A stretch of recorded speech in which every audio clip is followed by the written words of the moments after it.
जय गुरु जी। संगत जी, सत्संग सुनते हैं गुरु महाराज का।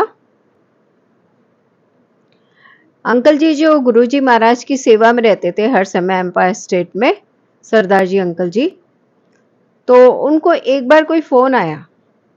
तो वो अंकल का फोन था दुबई से।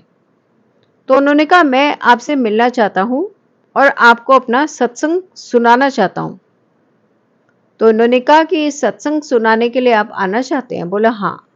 बोला ठीक है, आप आ जाइए, लेकिन ऐसा आना कि सुबह के वक्त आना, कि सुबह मैं मिल सकता हूँ। अब ये अंकल जी सुबह के समय आए और उनसे बात की और बोला कि मैं दुबई में रहता हूँ पिछले 30 साल से, 30 इयर्स, 30 सालों से मैं साईं बाबा का पुजारी रहा हूँ। अब मैं साईं बाबा का पुजारी रहा हूँ तो मेरी जो फैक्ट्री है वो दुबई में बंद हो गई। अब वो बंद हो गई तो उसके बाद मैं बहुत टाइम तक साईं बाबा की पूजा करता रहा, उनको प्रार्थना करता रहा, क्योंकि मैं साईं का पुजारी रहा हूँ। और यहाँ तक कि इतना बुरा हाल हो गया कि फैमिली चलानी भी मुश्किल हो गई। बोला मैं बहुत वक्त तक प्रार्थना करता रहा, साईं बाबा ने कोई जवाब नहीं दिया। एक दिन मैं बहुत परेशान था, सोच रहा था कि क्या करूं इस जीवन का, कि जिसमें कुछ भी सुख नहीं है। जीवन के बारे में उनके मन में कुछ कुछ ख्याल आने लगे। तो बोला उस रात सपने में साईं बाबा जी आए और इनका हाथ पकड़ा और हाथ पकड़ के इनको कहीं ले जा रहे थे। तो इन्होंने बोला साईं बाबा आप मुझे कहाँ ले जा रहे हैं? साईं ने कोई जवाब नहीं दिया और बहुत ही तेजी से इनका हाथ पकड़ के ले जा रहे थे आगे। फिर से इन्होंने पूछा, ये बार बार पूछते रहे लेकिन इनको कोई आंसर नहीं मिला। मन में ये विचार भी आ रहे थे कहीं मेरा अंत ही आ गया हो, इस कारण साईं बाबा मुझे ले जा रहे हैं। तो इन्होंने ऐसा सोचा तो साईं बाबा ने एक जगह ले जाकर उनको एक फोटो, क्योंकि उस समय फोटो ही इनके मन में आया था, फोटो के आगे जाके छोड़ दिया।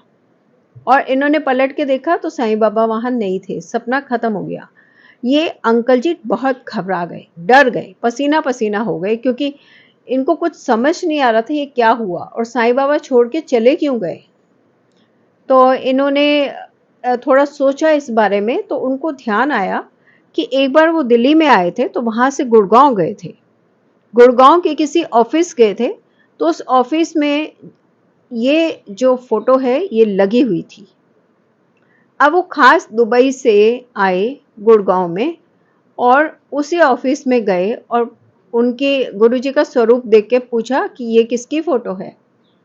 तो उन्होंने कहा ये तो हमारे गुरुजी हैं। संगत ने बोला, तो बोला मुझे इनसे मिलना है, बात करनी है। तो उन्होंने कहा गुरुजी तो अब चोले में नहीं है, लेकिन महिमा उतनी ही है, शक्ति उतनी ही है, और शाम के 7 बजे इनका मंदिर खुलेगा, बड़े मंदिर के लिए बोला, और तब आप जा सकते हैं। अब इन अंकल को 7 बजे तक सब्र ही ना हो कि मैं कैसे करूं। तो उन्होंने कहा, संगत ने कहा मैं ही लेके चलूंगा आपको। प्यारी संगत थी जो उन्होंने ऐसा बोला और वो गुरुजी के दर पे इनको लेके गए। वहां पे बड़ी श्रद्धा से उन्होंने माथा टेका, क्योंकि साईं बाबा ने इनको बताया था कि गुरुजी के पास जाने के लिए।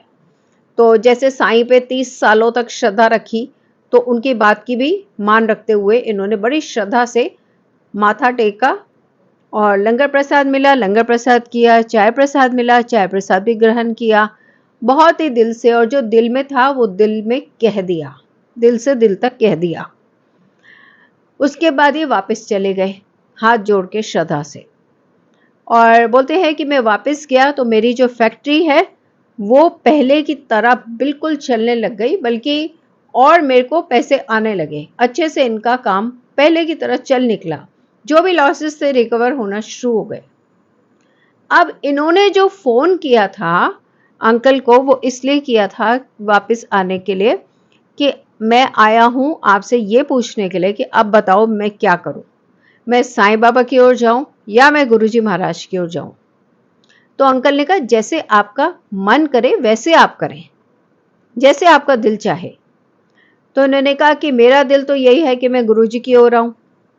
तो अंकल ने कहा ऐसा है, जब कोई भी संगत किसी भी शक्ति की, चाहे वो माता रानी हो, चाहे हनुमान देवता हो, चाहे कोई भी भगवान हो, कृष्ण भगवान हो, किसी की भी हदों से ज्यादा भक्ति पूजा दिल से करती है। नॉट दैट फॉर्मेलिटी जो हम पहले करते थे कि अगरबत्ती जला दी और हाथ जोड़ दिया कि पूजा हो गई। तो जो दिल से उनको पूछती है, उनसे जुड़ जाती है, तो वो शक्ति उनको फल के रूप में गुरु जी का रास्ता पकड़ा देती है। क्योंकि कोई भी शक्ति ऐसी नहीं होती जो बिना फल दिए जाए, या कोई भी सदकर्म ऐसा नहीं होता जिसका कोई अच्छा फल ना मिले। तो उन्होंने आपको गुरु जी का रास्ता पकड़ाया है, बाकी आपकी मर्जी। तो इन अंकल जी ने कहा, मुझे साईं बाबा ने भी यही दिखाया ना कि गुरु जी की ओर जाओ, तो मैं अब गुरु जी की ओर ही जाऊंगा। और ये पूछ के वो चले गए और उसके बाद से गुरु जी के डिवोटी बन गए। क्योंकि अंकल जी बोलते हैं सारी शक्तियां जो धरती पे आती हैं या देवता हैं, क्योंकि गुरु जी को महाशिव बोला जाता है, अंकल जी कहते हैं महाशिव मत बोलो, उनको सदाशिव बोलो। क्योंकि महान तो बहुत सारे देवता भगवान गुरु रहे हैं, और सदाशिव मतलब ये सृष्टि रहे चाहे ना रहे, अनादि काल तक, अनंत काल तक सदा शिव तो रहते ही हैं, शिव जी तो सदा ही है। तो उनको हाथ जोड़ के इन्होंने कहा कि सारी शक्तियां अंत में मिलती तो उसी सदाशिव के अंदर है। गुरुजी ने जैसे कि कहा था कि कहीं भी अरदास करो, अंत में स्वीकार होने के लिए तो मेरे ही पास आती है।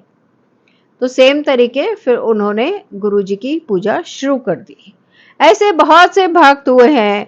एक आंटी जी का भी है कि वो बहुत ज्यादा कई सालों से, मे बी 20 years और मोर, साईं बाबा पे श्रद्धा रखती थी, और साईं बाबा ने उनको भी यही बोला, आदेश दिया कि गुरुजी के पास जाएं।